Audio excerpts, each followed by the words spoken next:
hundreds of the company in the space went public and made a lot of millionaires, billionaires in the space. A very well positioned to set up for the next leg of growth, right? One is Nvidia, one is Tesla. This job opportunity at Nvidia comes up. I was like, I have to interview. Fan of the culture Yes. Jensen built. You are already successful in your own way. Everyone at Stanford is so good. They're so good. Like, I was lucky to get in. Everyone else deserved to be there. I thought about giving up. You used to work and now you work at the company that it's not easy to get in. And started at JP Morgan. My mindset changed one more time.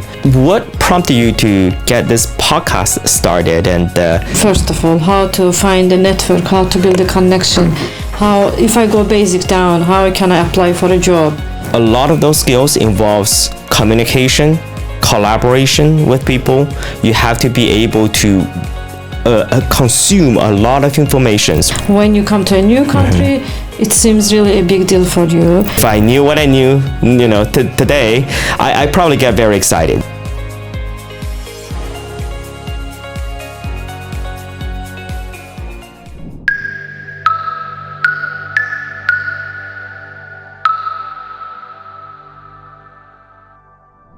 Hi everyone, my name is Aytekin and I am welcoming you from Versa Talk with Aytekin Talk Show. Our podcast aims to feature immigrant leaders in investment, startups, small businesses and also Fortune 500 companies.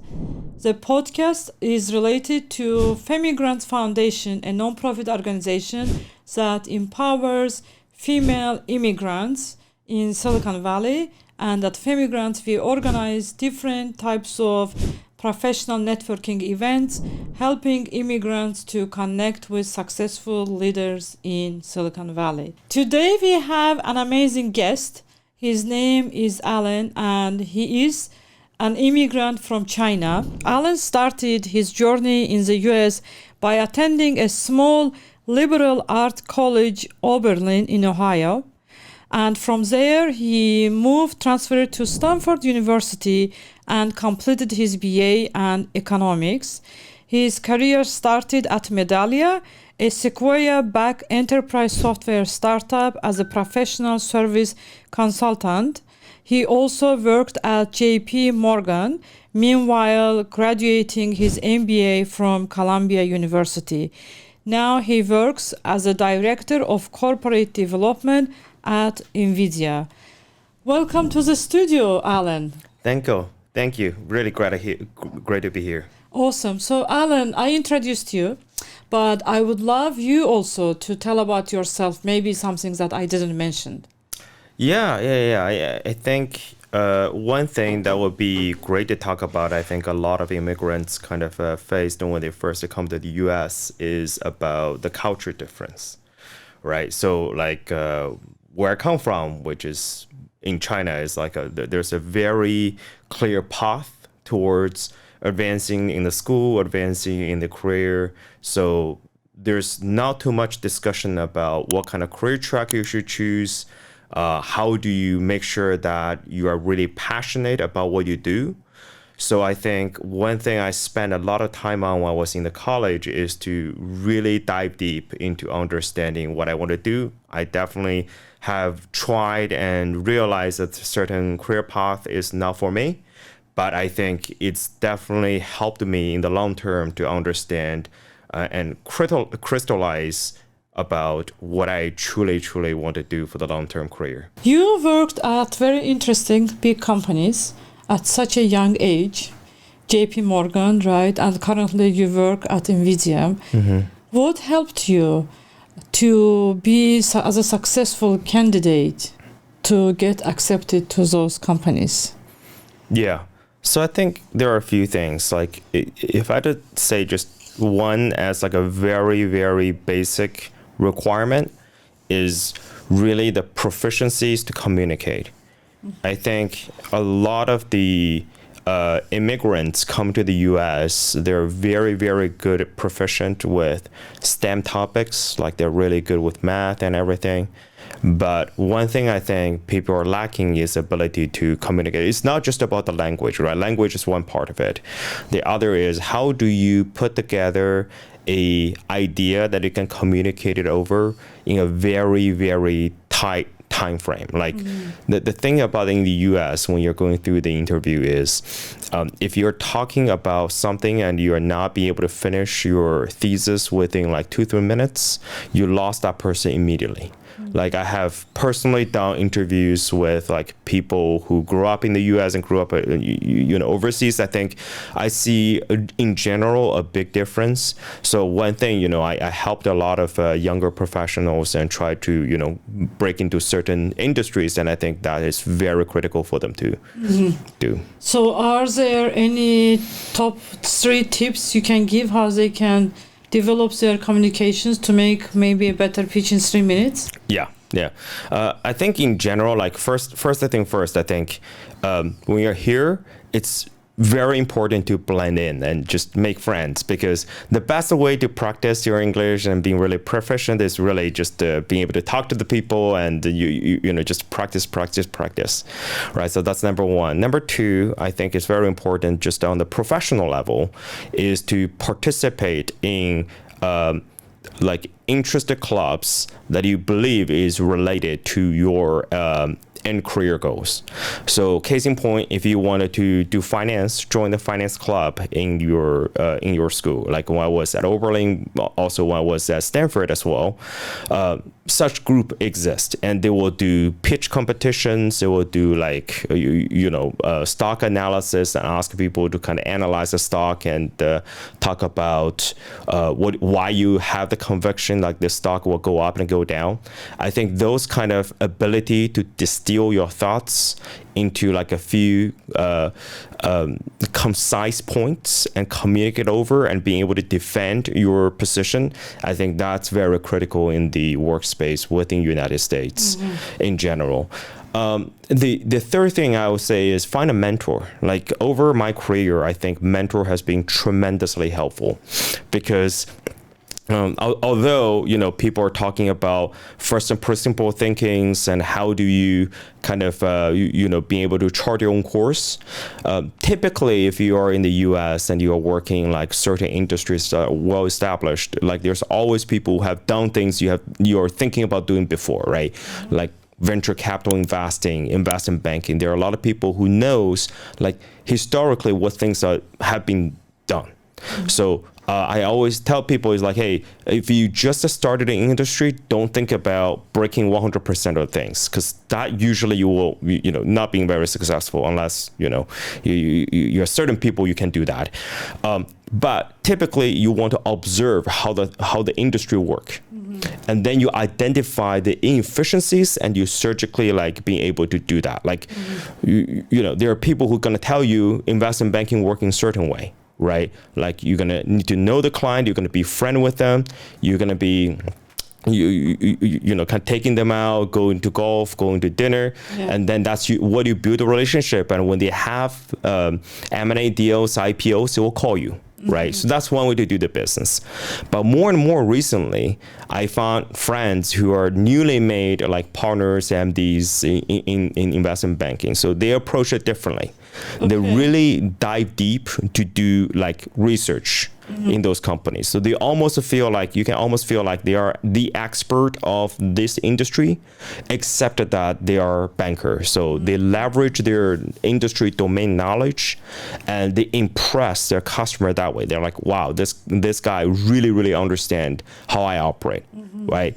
So they get business in a slightly different way, but the entire workflow is still the same. So you have to understand, right? You still have to build the relationship, but the relationship just looks a little bit different than before. So that's how I think. Find a mentor who can teach you to navigate the first, 80% of the maze. You can get the rest of the 20% by yourself. Awesome. Thank you so much. So last time when we talked, you shared your experience, how you pivoted a couple of times.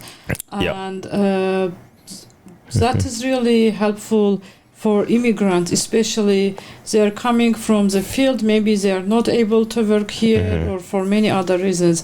Let's talk about transferable skills, how they can pivot to the other companies maybe they didn't work before. Yeah. Transferable skills are very important.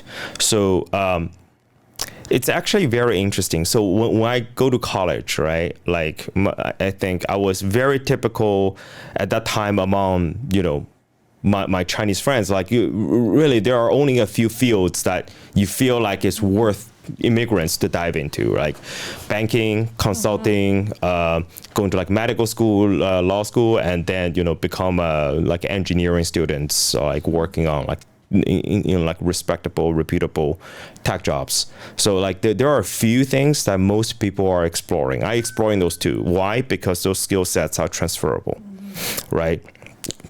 What do I mean? One is a lot of those skills involves communication, collaboration with people. You have to be able to consume a lot of information within a short span of time, and being able to synthesize and come up with your own idea on how you want to tackle it. And a lot of that also involves strong execution. So once you have an idea, you have to be able to execute, right? So all these are transferable, because let's say you do it for a tech company. A lot of those communication leadership skills can be transferable into industrial companies, can be transferable into healthcare companies as well. So that's why people want to join those fields first, because you're 22, 23 out of the college. How do you know what you are interested into? I spent a lot of time trying to figure out what I'm interested into. Turns out I still do not know. So that's why I had, if you know my journey. So in the first 3 jobs, like I probably spent only like 1.5 years to 2 years on each of them, and that's what I usually think is the right amount of time for people to fully understand what you do in that field, and understand what your career trajectory looks like, and make a decision whether this is a career trajectory you wanted. So that's my journey. But an interesting thing I realize, as I go through the journey, as I observe my friends going through similar journey as well, is people has a interesting concept is there are certain jobs like banking and consulting gives you a super broad tool set. Like you literally know everything. But, sometimes you can start within an industry that are historically people don't consider it as an area building transferable skills. Like for example, after I graduated from MBA, several of my friends, and I read about other people who graduated from like Wharton and other places, they started something called Search Fund. So what Search Fund does is you essentially you pull a pool of money, and you go out to buy small business, usually HVAC fixing, plumbing, other small businesses, and you fix that, right? If you think about that, it's not an area historically people think, oh, you get an MBA from prestigious school, you go in to do that. But because those industries historically do not get the best talent, they are so ripe for disruption and for improvement, and you can go in and bring even just a little bit your leadership skills, your ability to communicate, put a team together, work efficiently, and then you will be able to create a lot of value from it. So that's what I feel like you should be always aiming to build transferable skills, but it doesn't have to be in an industry where people think you can build it. You can actually find a niche, but also build the skills over there. Would you mind to tell about your personal journey? Where did you work, and then why did you decide to transfer? Yeah, I'm happy to. Yeah. So I started my first full-time job is with a company called Medallia. So it's a software as a service company focused on improving the customer experience. So I joined the company just to finish their Series B raising. It's a respectable company. That's at the early era of the enterprise SaaS business boom. So if I knew what I knew, today, I probably get very excited. Like at that time, no one knows enterprise SaaS is going to be a thing. Like back in 2019, 2020. Hundreds of the company in the space went public and made a lot of millionaires, billionaires in the space. Right. But at the time, I thought two things really attracts me to that company. One is that it's very young. 300 employees, a lot of them, like I think more than half of them doesn't have more than like 5 years of working experience. So it's really about like pulling a bunch of kids together and try to figure things out. At the time, I was a little bit jaded about adult supervision because I think the internship I did before I graduated was at a consulting firm with a lot of more senior people. So I really kind of was in the mood of going to somewhere and try to figure out with people who are like as young as me. So I joined there, not to say there's no adult supervision at all. There are people who are more experienced, but I'm just saying like people in general are younger. Great highlights about that job is I made tons of good friends here. So I still stay very close with a few good friends. They live in the city. We go out and we all love museums. So we go to Dion and Legions of Honor all the time. So it was a great memory. I think what pushed me to kind of think about job opportunities outside that is really kind of at one point, just because its company is not defined very well. And also I have, I'm the person who's like kind of carrying a sledgehammer and just do things, knocking down things and get things done. And then, if there's nothing for me, I just, do my own thing. So I ended up having this issues like I work really fast, but then I'll do like, work 10 to 3 and then there's nothing to do. I see. And then Friday, there's nothing for me to do. And I was like, okay, it feels like I'm wasting my time here because I'm so efficient and this role is no longer keeping me busy. So, and then I started looking. I was covering a lot of telecom companies at Medallia. So I came across this company that focused just on the telecom space, consulting firm called Alumni. So they're like very boutique, TMT is their thing, a lot of telecom players. So I got to know one of the partners actually through a telecom conference. So I thought about it as like, okay, it sounds pretty interesting. So I applied and got the job. So that's the first time I moved. I changed a job after my my undergrad. So turns out I think consulting was a little bit different than I thought what it is. I was more expecting more like a rigorous quantitative analysis. I just realized maybe I had a very different expectation of what consulting looks like. It requires more kind of interpersonal skill sets. A lot of that is people telling you a word. You ask them a question, they tell you in like 2-3 minutes, and you should be able to infer what they're saying without them telling you specifically. Like you cannot say, hey, this project, do you think is 20% successful, 50% successful, and 70% successful? People are not going to give you the exact number.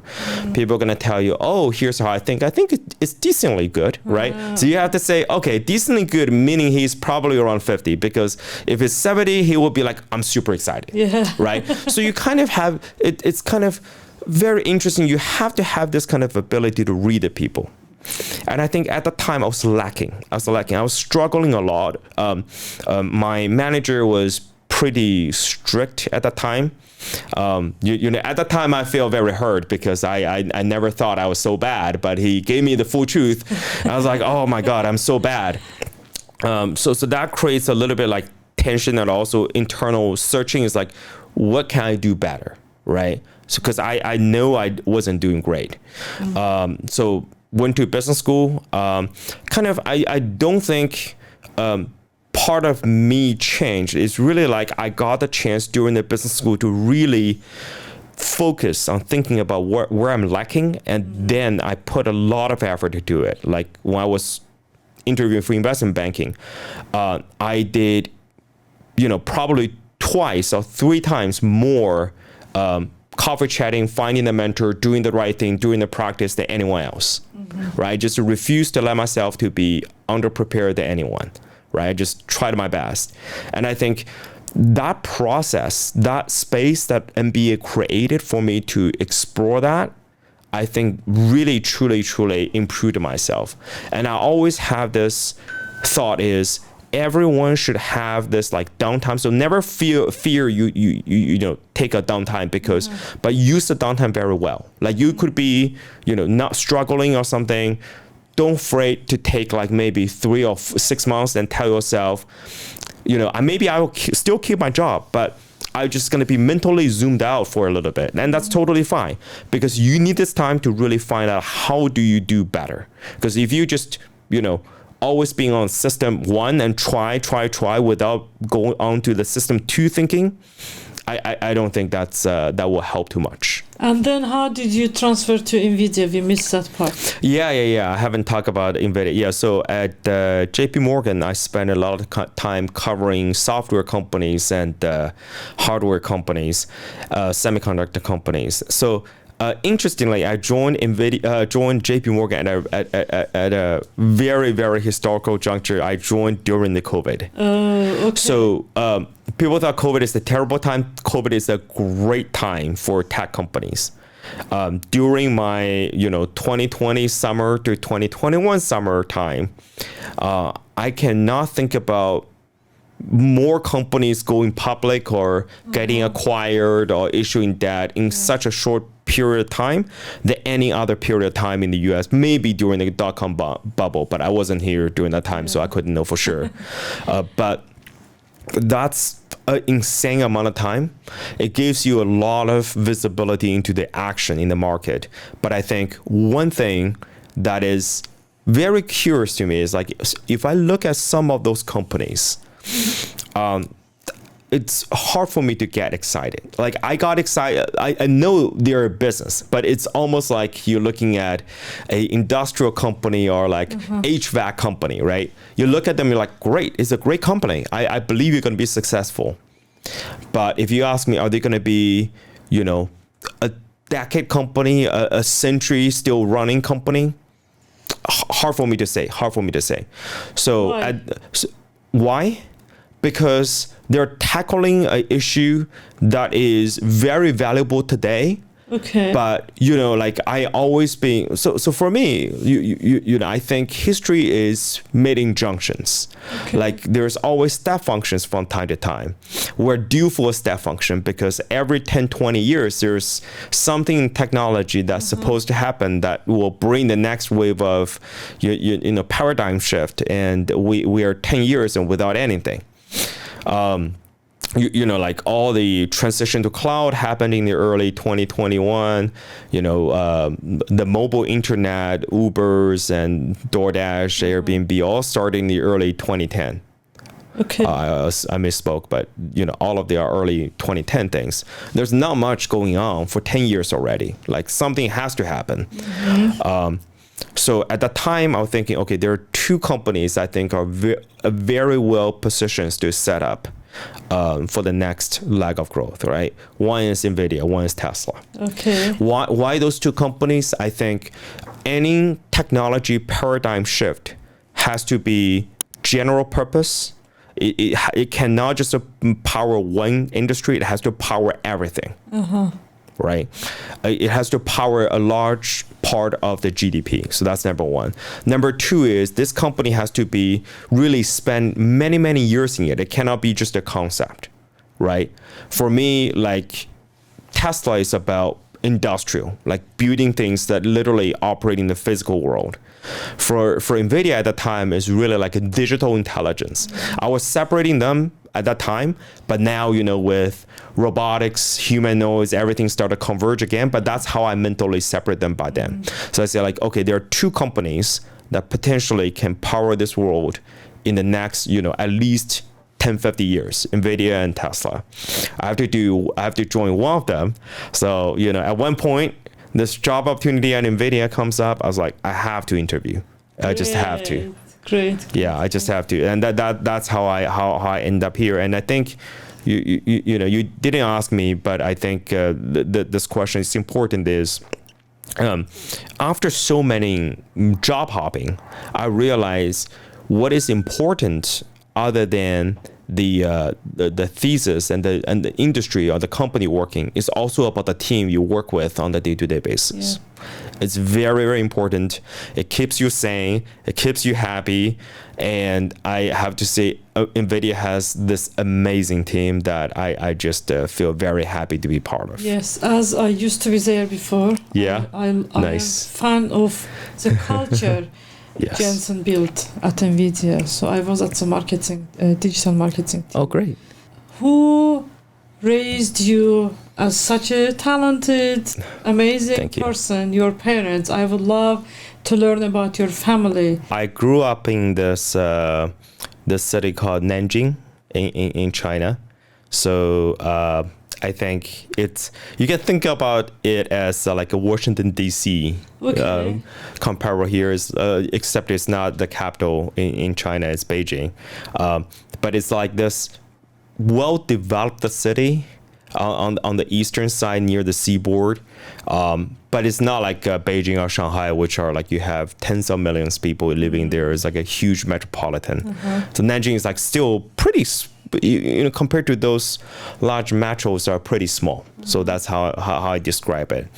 My parents are, they met locally. They're well educated. My dad went to the college. A little bit background. So the college admission exam got suspended at some point in China between 1950s to 1970s for a variety of the reasons, right? My dad, when he resumed, my dad is actually the first few batches of the students who took the exam, and he got in. He got in a university at the time was super prestigious because there are not many universities in China. There's not many university college students in China. So once you graduate from a college, you are guaranteed a job. Essentially, it's almost like today you graduate from like Harvard Medical School, you are guaranteed a residency somewhere. I don't know, but I thought that's probably the case more or less. My mom went to this kind of more like a training school. So like she's trained to be like a mechanical.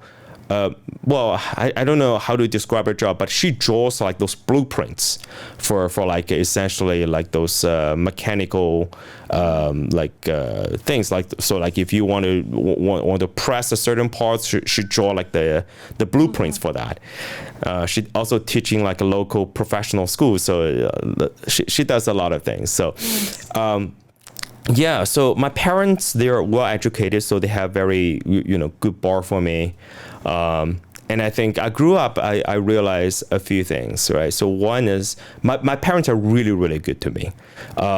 In large, in those like critical decisions, they really trust my judgments.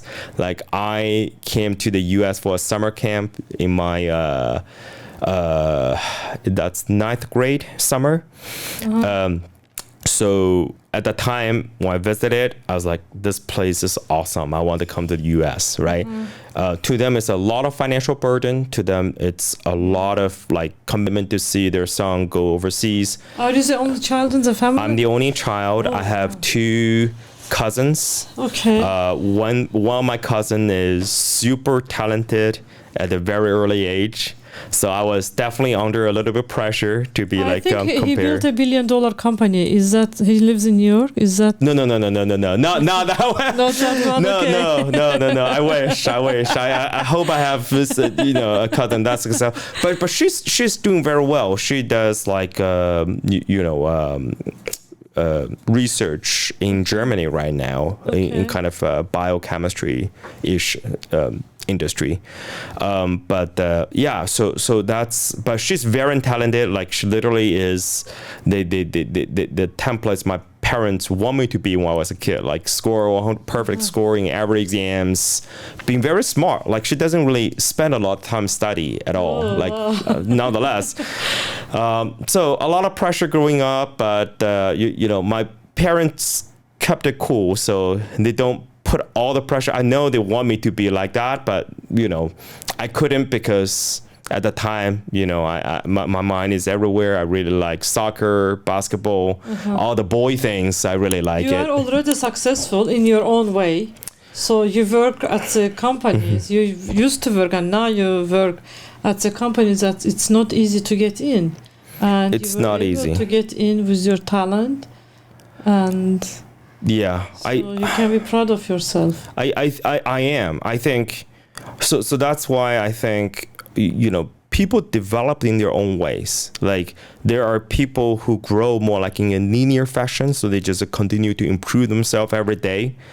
Like to me, I think I improve on a linear way, but my mental map. So I think everyone has a mental map of growth, and that is critical because that is like essentially a hyperparameter. That's a word that all the ML engineers want to use. It's like essentially it's like this like little key things. They're small and they're abstract, but that's a way to help you guide your mentally improvement. So that drives the radial growth.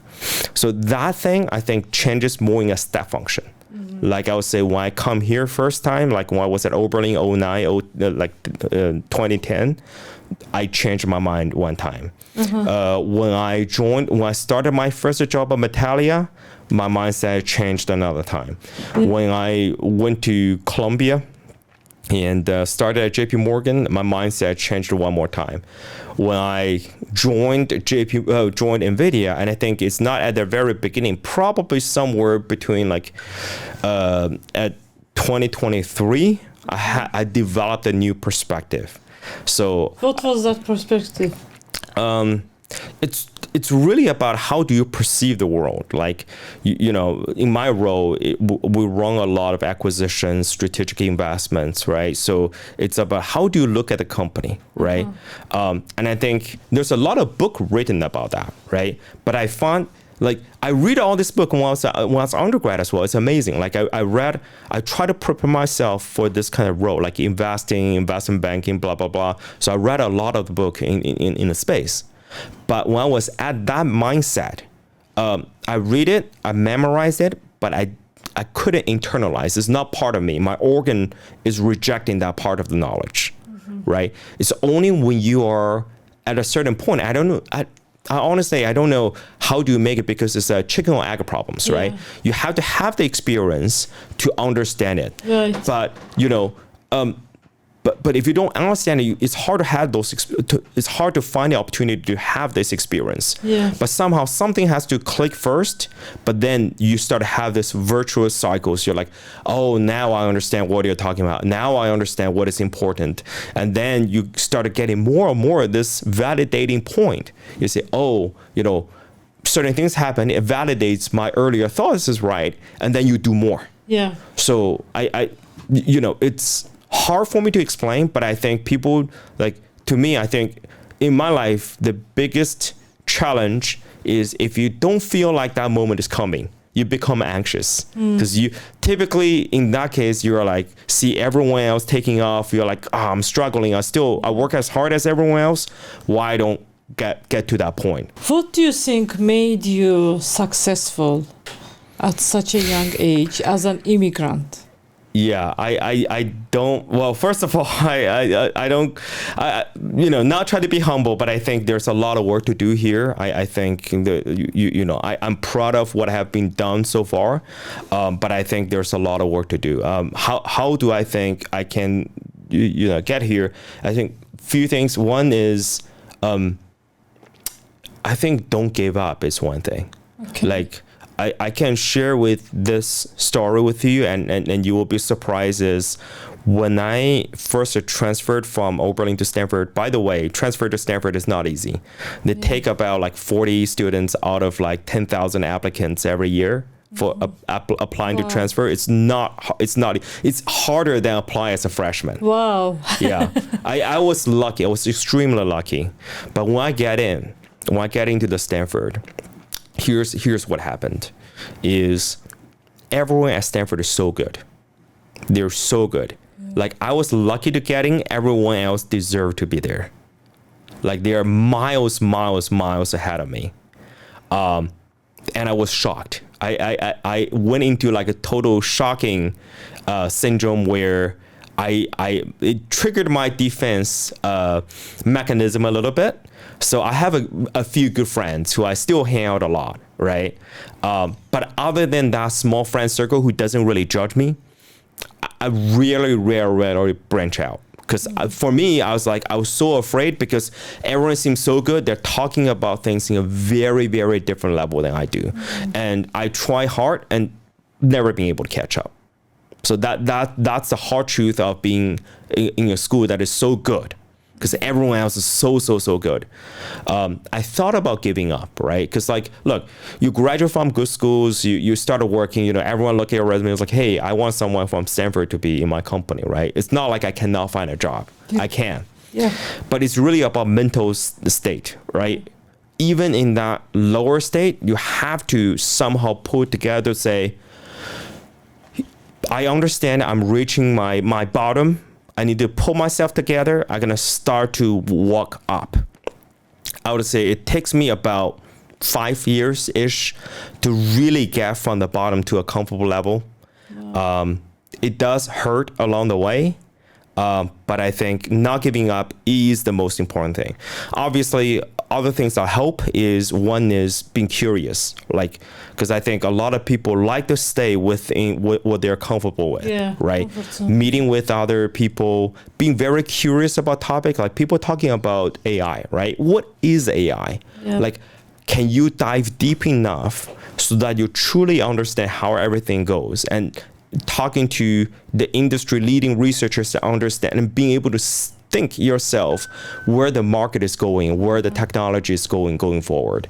I think that is very important. I spend a lot of time reading. I spend a lot of time thinking. Where do you think technology is going, especially with AI? I think two ways. One is I think the foundational models and all the technologies will keep progressing very well. We'll have strong belief in that. I think the industry has strong belief in that. I think the other vectors where people try to figure out is kind of how do I build product around it, right? So there's a lot of products, technologies. People are putting a lot of effort into it. Like in the past week, I think there's one application called Menace that broke out. It's a product that essentially is almost like a personal assistant. It's like the AGI before the AGI coming. It's like you can tell it any task, ask it the task of putting together a wardrobe for me for the spring, right? It did very well. It recommended. What is the name of it? Manus, MANUS. Okay. It's still in preview, but it's amazing product.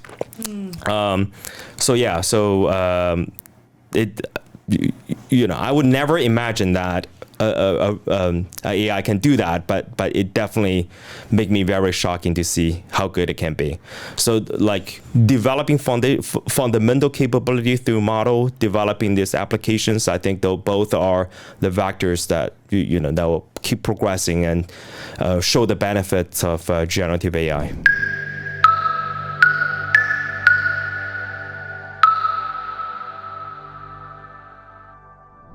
If you are looking for a community to join, if you are a new immigrant, join Immigrant Foundation. Immigrant is a sisterhood of immigrant women coming from diverse backgrounds, ethnicities, and experiences. And at Immigrant Foundation, we organize different professional networking events that includes, but not limited to,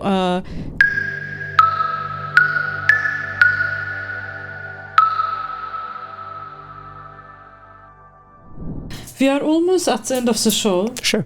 I don't know if you felt how fast it went. It's so fast. Yes. At the end of the show, the guest can ask one question, podcast host. So now it's your turn to challenge me if you want. You can ask me one question. Yeah. I'm actually very curious. What prompted you to get this podcast started, and how did you kind of finding the right audience for your podcast? Who are you? Who do you think should come in and listen to your podcast and learn from there? Great question. So as an immigrant myself, I didn't have access to many resources Number one, I didn't know, first of all, how to find a network, how to build a connection, how, if I go basic down, how can I apply for a job, how can I ask for a referral. These are seems too basic for us now, but when you come to a new country, it seems really a big deal for you.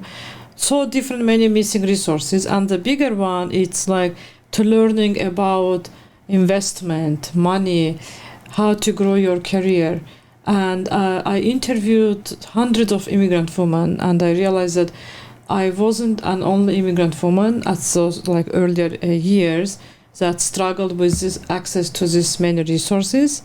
And now when I am able to give back to the community, I do it in many ways through Immigrant Foundation events that you will be a guest speaker next month in May, but through podcasts, to invite all these successful immigrants in investment, in startups, and Fortune 500 companies like yourself to tell their stories, number one, share their journeys, how they were able to make it to the top level, and also give their suggestions, advice, recommendations.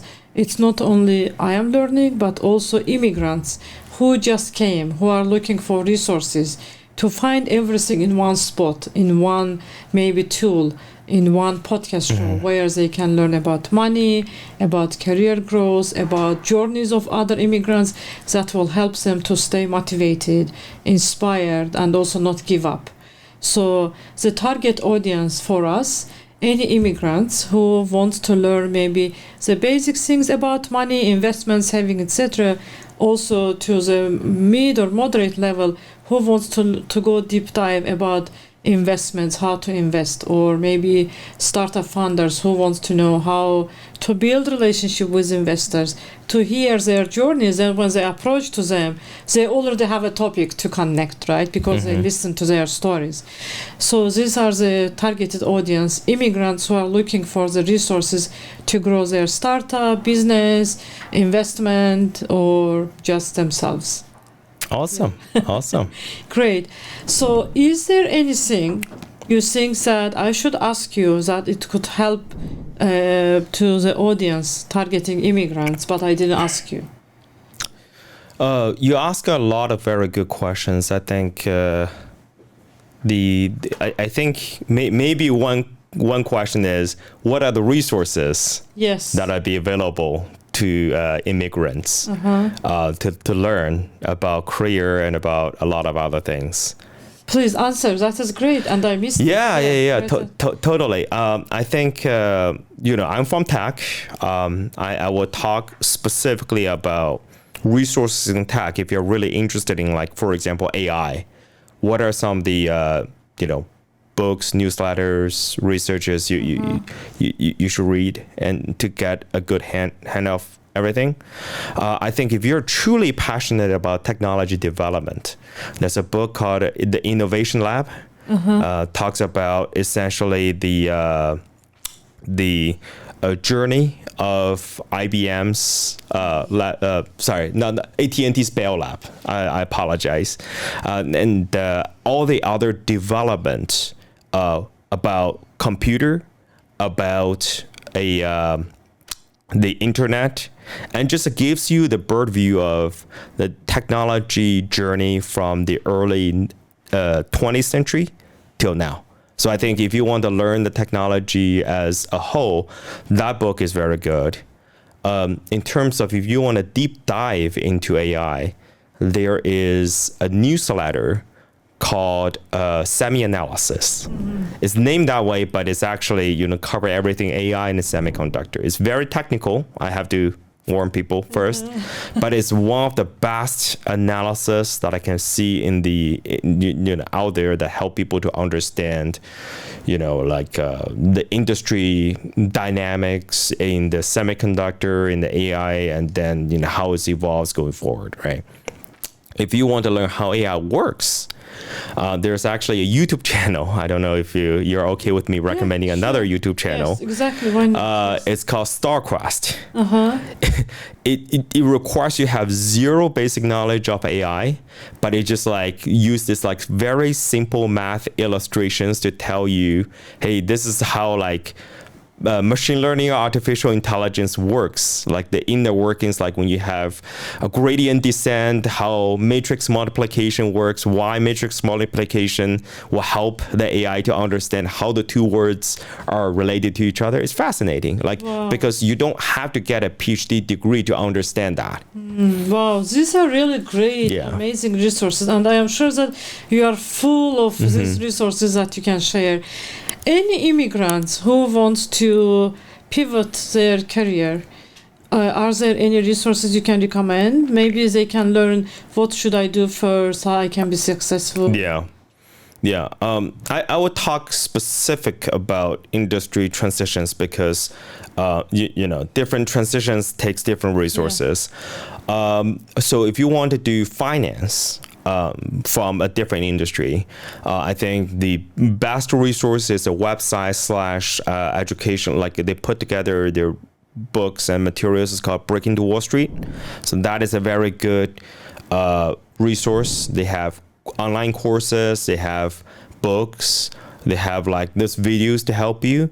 But I think that's kind of all in one place is where you can find the help. What's the name? Can you repeat it again? So Break into Wall Street. Okay, awesome. Thank you so much. Is there any advice or recommendation you would love to give the audience who are the immigrants, maybe looking for the opportunities to join Fortune 5 companies?